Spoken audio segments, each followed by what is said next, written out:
اسدالدین اویسی صاحب کا یہ جو بات ہے آپ کو ضرور سننا چاہیے اور دوسروں کو سنانا چاہیے. یہ ہماری ایمان کو تازہ کرنے والی بات ہے. چلیے سنتے ہیں. یاد رکھو کوئی اقتدار کو زیادہ رہنے والا نہیں ہے. بے شک. بھارت میں بادشاہوں کے محلات ویران ہیں. وہ ویرانی پکار کر کہہ رہے کہ ایک زمانے میں بڑی اعلیٰ شان عمارت ہوتی تھی. تمہارے بھی محلات ویران ہوں گے مگر سنہرے حرفوں میں تمہاری ناانصافی اور ظلم کی داستان کو لکھا جائے گا.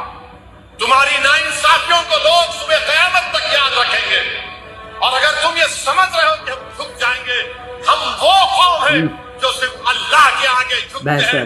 وقت کے یزیدوں، فرعونوں اور وزیر اعظموں کے سامنے نہیں جھکتے. ہم نہیں جھکنے والے. ہم مقابلہ کریں گے جمہوری طریقے سے.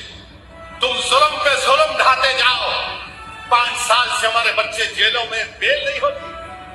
کیجریوال کو بیل ہو گئی کہ چندرشیکھر راؤ کی بیٹی کو 6 مہینے میں بیل ہو گئی مگر گلفشا کو 5 سال سے بیل نہیں ہوتی. شفاء الرحمان کو بیل نہیں ہوتی.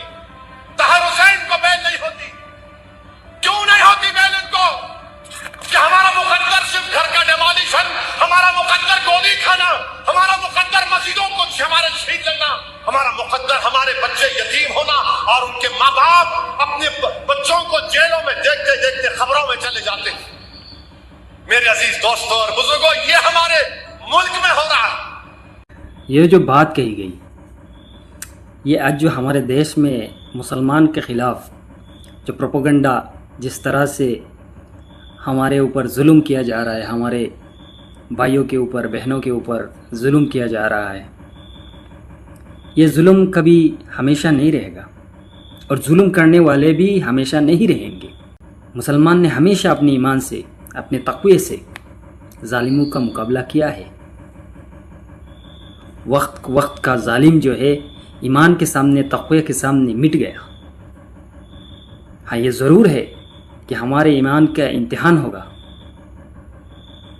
یہ دنیا امتحان کا جگہ ہے، یہاں پر امتحان دینا پڑے گا. اس لیے ہمیں جو تعلیم دیا جا رہا ہے، ہمیں صبر کے ساتھ رہنا ہے. ہمیں ناانصافی کی طرف نہیں جانا ہے. ہمیں دیش کے قانون کو مان کر چلنا ہے.